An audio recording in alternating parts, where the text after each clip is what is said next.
Assalamualaikum warahmatullahi wabarakatuh. Selamat pagi anak-anakku semuanya. Alhamdulillah kita selalu panjatkan kehadirat Allah, puji syukur dan atas anugerahnya lah kita diberikan kesehatan dan kenikmatan iman Islam oleh Allah Subhanahu wa taala sehingga pada pagi hari ini kita dapat berjumpa kembali pada mata pelajaran IPA. Materi kali ini adalah tentang perkembangbiakan dan pertumbuhan manusia. Namun sebelum memulai pelajaran, selalu Ibu ingatkan, marilah kita sama-sama membaca Bismillah. Bismillahirrahmanirrahim. Anak-anakku sekalian, kali ini kita dalam materi perkembangbiakan manusia, Allah Subhanahu wa taala berfirman, ada beberapa ayat Al-Quran yang menerangkan tentang bagaimana cara perkembangbiakan manusia. Allah Subhanahu wa taala berfirman dalam Al-Qur'an surat An-Nisa ayat 1. A'udzu billahi minasyaitonir rajim. Bismillahirrahmanirrahim. Ya ayyuhan nasu taqu rabbakumul ladzi khalaqakum min nafsin wahidatin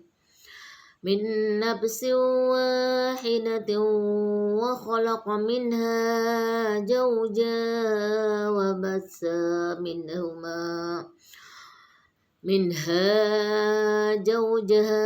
وبث منهما رجالا كثيرا ونساء واتقوا الله الذي تساءلون به والأرحام إن الله كان عليكم رقيبا. Yang artinya, hai manusia, bertakwalah kepada Allah Tuhanmu yang menciptakan kamu dari asal muasal Nabi Adam dan menciptakan pasangannya Hawa, dan dari keduanya lah Allah mengkembangbiakan laki-laki dan perempuan. Artinya kita harus bertakwa kepada Allah Tuhan yang menciptakan kita semua. Kita diciptakan dari seseorang dan diciptakannya Allah pasangannya, dan dari keduanya lah dikembangbiakan laki-laki dan perempuan. Allah yang dengan namanya kamu selalu meminta, dan jagalah hubungan keluarga, sungguh Allah selalu mengawasi kamu. Itu salah satu ayat yang menjelaskan tentang perkembangbiakan manusia. Kita berasal dari Adam, lalu Allah menciptakan seseorang, dari seseorang itulah kita berkembang biak sampai sekarang ini. Nah, Quran surat Al-Alaq ayat 1 juga menjelaskan bagaimana Allah menciptakan manusia. Bismillahirrahmanirrahim. Iqra bismi rabbikal ladzi khalaqal insana min 'alaq. Bacalah dengan menyebut nama Tuhanmu yang menciptakan. Dia telah menciptakan manusia dari segumpal darah. Nah, juga Quran surat Al-Imran ayat 6 menerangkan, huwallazi yusawwirukum fil arhami kaifa yasha. La ilaha illa huwal azizul hakim. Dialah yang membentuk kamu dalam rahim menurut yang Allah kehendaki. Tidak ada Tuhan selain Dia yang maha perkasa, maha bijaksana. Begitupun dalam rahim, Allah sudah menerangkan dalam surat Al-Imran ayat 6 bagaimana Allah menciptakan bentuk kita dalam rahim ibu. Juga dalam Quran surat At-Tin ayat 4, laqad khalaqal insana fi ahsani taqwim. Sungguh kami telah menciptakan manusia dalam bentuk yang sebaik-baiknya. Juga dalam Quran surat Al-Lail ayat 3, wa ma khalaqaz dzakara wal unsa. Demi menciptakan laki-laki dan perempuan. Juga dalam surat Al-An'am ayat 2, huwallazi khalaqakum min tinin summa qadha ajala wa ajalum musamma indahu summa antum tamtarun. Dialah yang menciptakan kamu dari tanah, kemudian menetapkan ajal kematianmu dan batas waktu tertentu yang hanya diketahuinya olehnya. Namun demikian kamu masih meragukannya. Nah, ini beberapa ayat yang menciptakan bagaimana perkembangan manusia dari segumpal darah, lalu Allah ciptakan bentuknya dari rahim seorang ibu untuk menciptakan laki-laki maupun manusia. Terus Allah juga menciptakan manusia dengan sempurna, beda dari makhluk-makhluk lainnya. Ya, karena makhluk di muka bumi ada 31 tumbuhan, 2 eh, hewan dan 3 manusia. Jadi Allah menciptakan manusia itu dengan bentuk yang sebaik-baiknya, yang dengan sempurna. Kita diberikan akal sehat, bentuk rupa yang indah, baik dan bagus. Juga Allah sudah menciptakan manusia itu asal muasalnya dari tanah dan kembali kepada tanah. Itulah proses perkembangbiakan manusia, proses penciptaan manusia yang ada kaitannya dengan materi pelajaran IPA. Nah, anak-anak setelah mengetahui beberapa ayat yang dalam berkaitan dengan perkembangbiakan dan pertumbuhan manusia, marilah kita sama-sama membahas bagaimana sih agar manusia dapat berkembang biak dan melestarikan keturunan. Maka manusia harus berkembang biak secara generatif atau melalui perkawinan. Dan untuk melakukan perkembangbiakan harus diawali tahapan-tahapan pertumbuhan menuju kedewasaan. Kali ini kalian jangan piktor ya, jangan punya pikiran kotor, tapi kalian harus mengetahui bagaimana asal muasal manusia dan proses perkembangbiakan manusia dalam materi IPA tersebut. Tadi sudah dibahas, ada beberapa ayat-ayat Allah yang menerangkan tentang perkembangan dan perkembangbiakan manusia. Nah, bagaimana cara manusia dapat berkembang biak atau bereproduksi? Kita sebagai umat Islam yang beragama, tentu ada beberapa tahapan agar manusia itu dapat berkembang biak secara alami dan diridhoi oleh Allah dan sah di mata agama. Nah, namun sebelumnya kalian harus tahu dulu apa sih pengertian perkembangbiakan? Perkembangbiakan adalah salah satu ciri makhluk hidup untuk memperoleh keturunan. Itu pengertian dari perkembangbiakan. Lalu bagaimana manusia dapat memperoleh keturunan? Nah, manusia untuk memperoleh keturunan harus memulai beberapa tahapan. Salah satunya adalah pernikahan. Nah, anak-anakku jangan jangan punya pikiran piktor. Ini penting buat kalian mengetahui ya. Apa itu pernikahan? Pernikahan adalah agar kita sebagai umat Islam harus ada tanda ikatan pernikahan, harus sah di mata Allah dan di mata manusia dan di mata agama.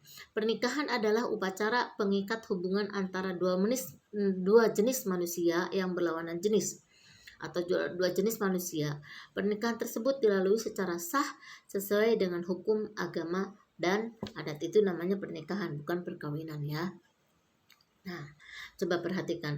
Setelah pernikahan, tahapan-tahapan selanjutnya yang harus dilalui untuk memperoleh keturunan adalah tentu dengan cara kehamilan dan kelahiran. Jangan piktor, ini kalian harus tahu nih ya, harus mengetahui. Untuk mengetahui tentang kehamilan dan kelahiran ada beberapa tahapan, yaitu 1. Proses kehamilan. Nah, bagaimana terjadinya proses kehamilan? Yaitu setelah sel sperma dan sel telur bertemu dengan sistem reproduksi perempuan. Nah, maka pertemuan kedua sel tersebut membentuk zigot. Nah, zigot tersebut akan menempel pada dinding rahim perempuan atau seorang ibu, tumbuh dan berkembang menjadi janin hingga usia 9 bulan. Pada usia tersebut, janin telah memiliki organ tubuh yang lengkap dan siap untuk dilahirkan.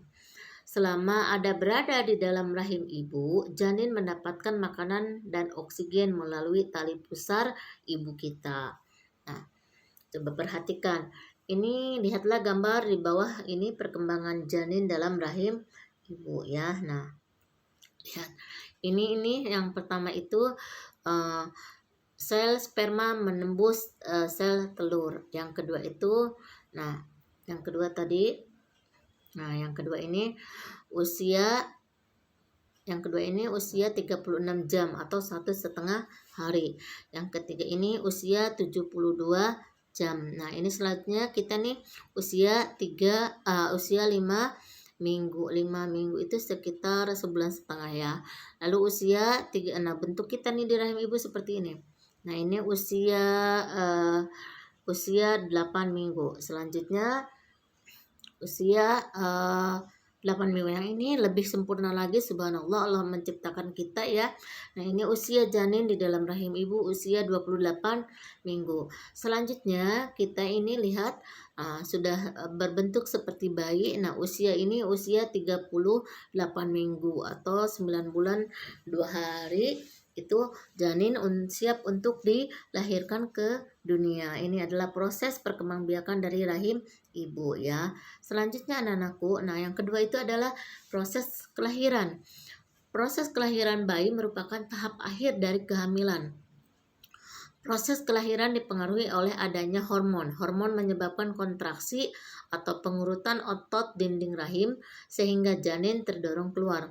Umumnya bagian kepala janin keluar lebih dahulu, kemudian diikuti oleh organ tubuh lainnya. Nah, yang ketiga itu tahapan perkembangan dan pertumbuhan manusia.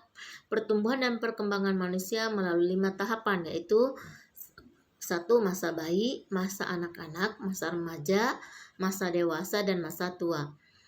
Bayi dimulai sejak bayi dilahirkan sampai usia 0 sampai 1 tahun. Nah, itu masa bayi. Masa anak-anak dimulai setelah usia 1 tahun sampai 13 tahun. Nah, itu masa anak-anak.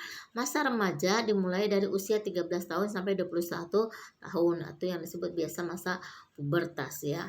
Masa dewasa dimulai dari usia 22 tahun sampai usia 60 tahun. Lalu masa lansia dimulai, lansia itu artinya lanjut usia, dimulai dari usia 60 tahun sampai tak terbatas, bahkan ada yang sampai usia 150 tahun. Baru kita kembali kepada proses yang terakhir tadi dalam ayat